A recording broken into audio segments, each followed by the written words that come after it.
Salem's third annual Living Green and Renewable NG Fair, organized by the Salem Chamber of Commerce in conjunction with the Salem Renewable Energy Task Force, took place on Saturday, June 19, 2010. The fair brought together green industry professionals, environmental advocates, and consumers from the Greater Boston and North Shore regions to discuss products, services, and information that encourage healthier, more sustainable consumption and lifestyles for businesses and families. All events were free and open to the public. Old Town Hall hosted vendor booths and exhibits by local environmental groups like Salem Alliance for the Environment, SAFE, and Salem Sound Coast Watch. Cinema Salem screened Fresh, the movie. Crunchy Granola Baby presented a Green Kids Zone. Bike workshops and green transportation were featured, and speakers shared tips with consumers. Today, we bring you one of those speakers, Audrey Schulman of Home Energy Efficiency Team, HEAT, with tips on home weatherization. HEAT is a Cambridge-based energy co-op bringing neighbors together to weatherize homes. The workshop discusses some of the basic elements involved with home weatherization. Paul Marquis, I'm the Energy and Sustainability Manager for the City of Salem, and it's my pleasure to introduce our next speaker, Audrey Schulman from Cambridge HEAT, Home Energy Efficiency Team. I always want to say Home Energy Efficiency Training. This is, and correct me if I get any of this wrong, Audrey, please.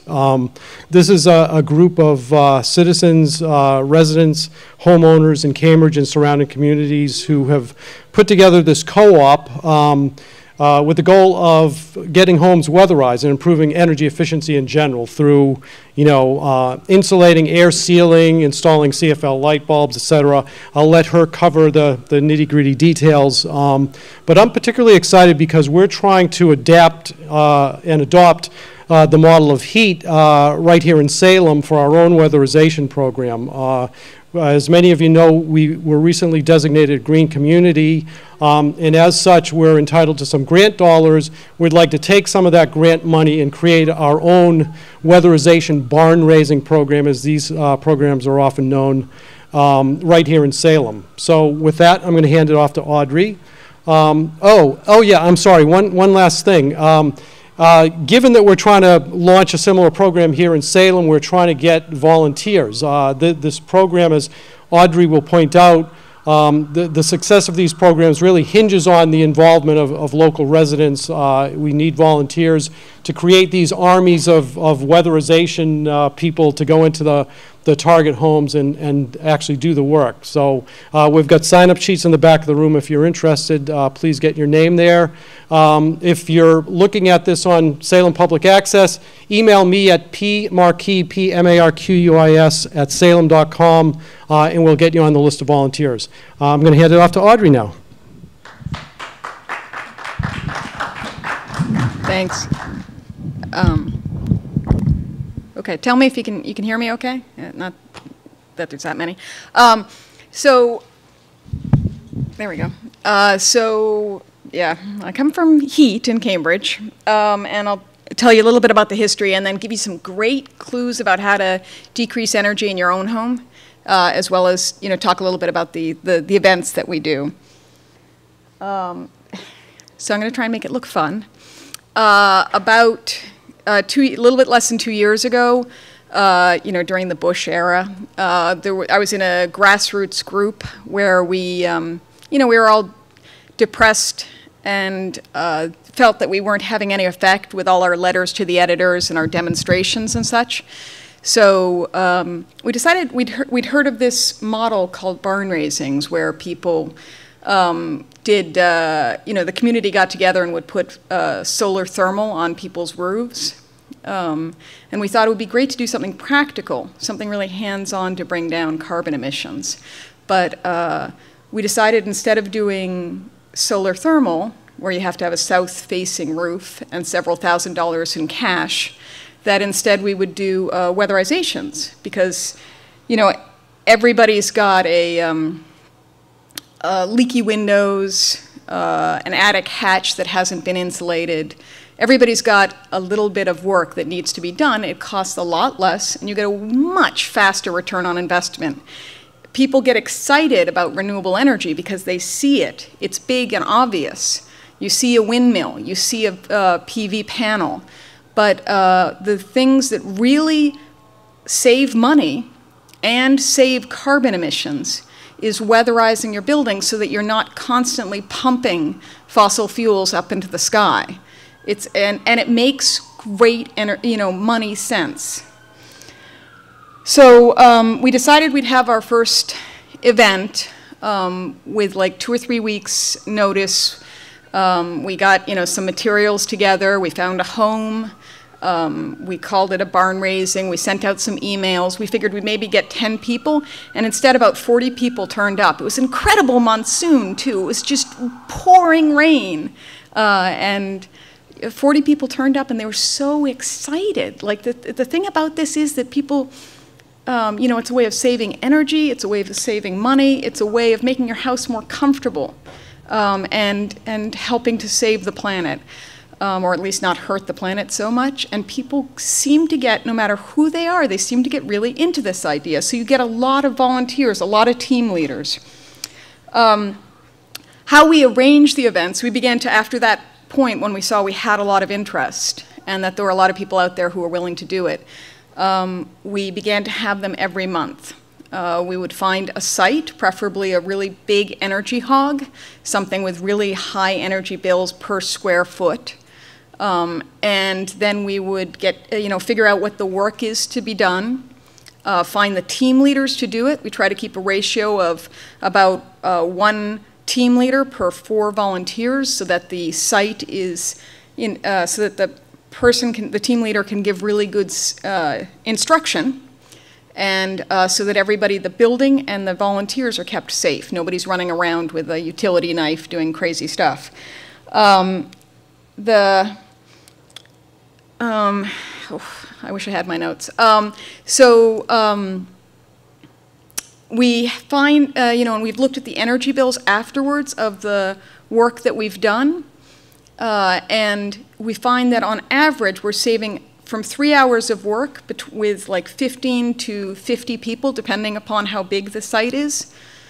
We save about 10% on the electrical and 10% on the heating. We've looked at the energy bills pre and post event to sort of figure that out. So it's and it costs on average, in a home, it costs between $200 and $500 in materials. All the labor is free. And in a nonprofit, because we do a lot of nonprofit buildings also, the materials cost between $500 and $800. The savings for a home will last for about a decade and will be about $3,000 over a decade. And in a nonprofit will be $20,000 in terms of savings. So it's such an incredible, worthwhile investment. And what's great about it is it teaches the volunteers what to do, so that all the volunteers learn hands-on skill. It's not classroom, it's not reading a book. There's somebody there actually showing you what to do and correcting you if you get it wrong. And it's just a beautiful model, so that we've surveyed our volunteers and found 76% of them actually go home to do the same work on their own home. So any savings we get in the actual building we're working on is multiplied by by 40, somewhere between 15 and 50 volunteers, depending on the event. It's a great way to disseminate really accurate energy efficiency knowledge. And I don't know if you've all gotten those incredible flyers that say 10 easy things to do to save the environment. They're almost always wrong. Like that whole change the furnace filter, ridiculous. It doesn't do dinky. Close the fridge really quickly will save you no money at all.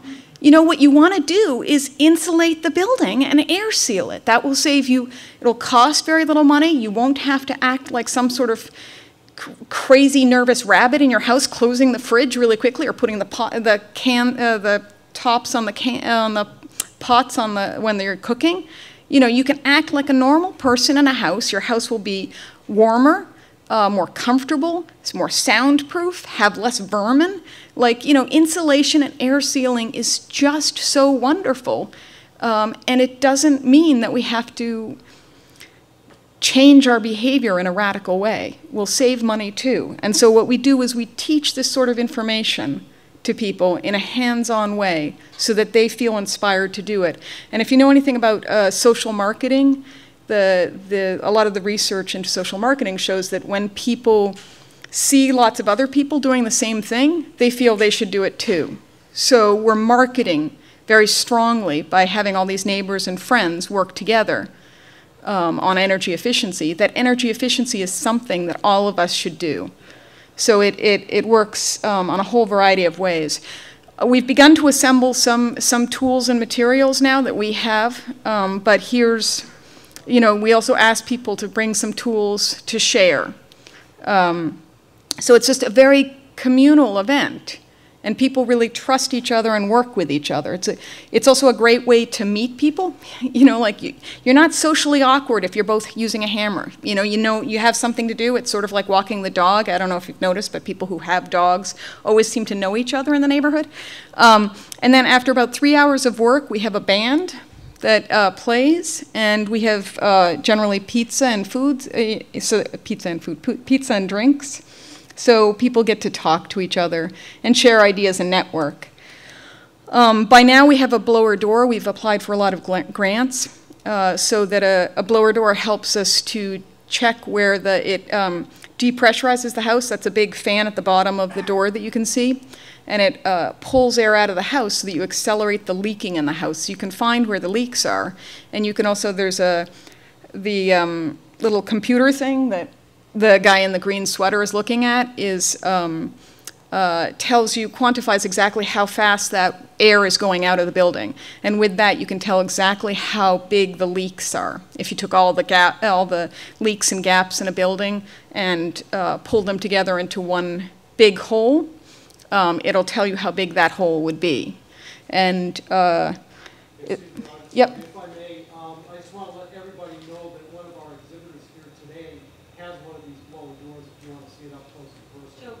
Joe Green Home Solutions, yeah. Yeah, they're great things. And then you can go around the house and you can hold your hand over where you've always suspected that there's a leak, and you can feel there's a leak.